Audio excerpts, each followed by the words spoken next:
Hello friends, welcome back to my YouTube channel. পুনৰ এবাৰ সকলোকে স্বাগতম জনাইছো আন এটি জব ইনফৰমেটিভ ভিডিঅ'লে লৈ আহিছো আন এটি জবৰ ইনফৰমেশ্যন আৰু আজিৰ এডভাৰটাইজমেণ্টটো আহিছে প্ৰিন্সিপাল জাজ ফেমিলি কোৰ্ট কামৰূপ মেট্ৰ'ৰ পৰা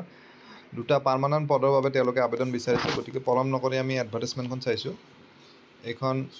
এডভাৰটাইজমেণ্ট আপোনালোকে স্ক্ৰীনত দেখিছে অফলাইন যোগে ষ্টেণ্ডাৰ্ড ফৰ্মত আবেদন কৰিব লাগিব আৰু মেইনলি দুটা পদৰ বাবে আবেদন বিচাৰিছে প্ৰথমটো পদ হৈছে ৰেকৰ্ড এৰেঞ্জাৰ য'ত এটা পদ আছে আনৰিজাৰ্ভ কেটেগৰীৰ 14,000 পৰা 60,500 টকা স্কেল হ'ব আৰু গ্ৰেড পে থাকিব 5,200 টকা নেক্সট এটা পিয়নৰ পদ আছে 12,000 পৰা 52,000 গ্ৰেড পে থাকিব 3,900 টকা আৰু এই পদটো ST প্লেনৰ বাবে ৰিজাৰ্ভ হয় কোৱালিফিকেশ্যন দুটা পদৰ বাবে ক্লাছ 8 পাছ হ'ব লাগিব মিনিমাম আৰু আপ টু ক্লাছ 11 লৈকে পঢ়া হ'লে আবেদন কৰিব পাৰিব কিন্তু যদি ক্লাছ 12 পাছ কৰিছে হায়াৰ ছেকেণ্ডাৰী পাছ কৰিছে তেতিয়াহ'লে তেওঁলোকে আবেদন কৰিব নোৱাৰিব সেল্ফ ডিক্লাৰেশ্যন এখন ৰিগাৰ্ডিং কোৱালিফিকেশ্যন তেওঁলোকে জমা দিব লাগিব বয়সৰ সীমাটো 18 বছৰ মিনিমাম হ'ব লাগিব আৰু 40 বছৰলৈকে পাৰিব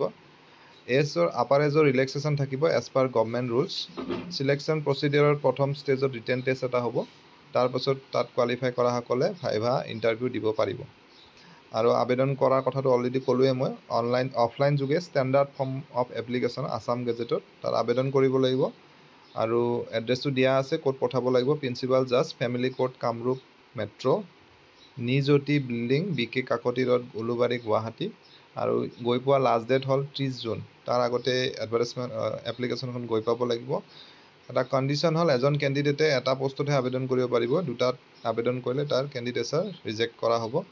আৰু লিষ্ট অফ ইলিজিবল কেণ্ডিডেটছৰ কামৰূপ metro.dc.courts.gov.in এই ৱেবছাইটটো তেওঁলোকে list of eligible candidates publish কৰিব ইণ্ডিভিজুৱেলি কল লেটাৰ নিদিয়ে গতিকে এপ্লাই কৰা কেণ্ডিডেটসকলে ভিজিট কৰি থাকিব লাগিব ৱেবছাইটটো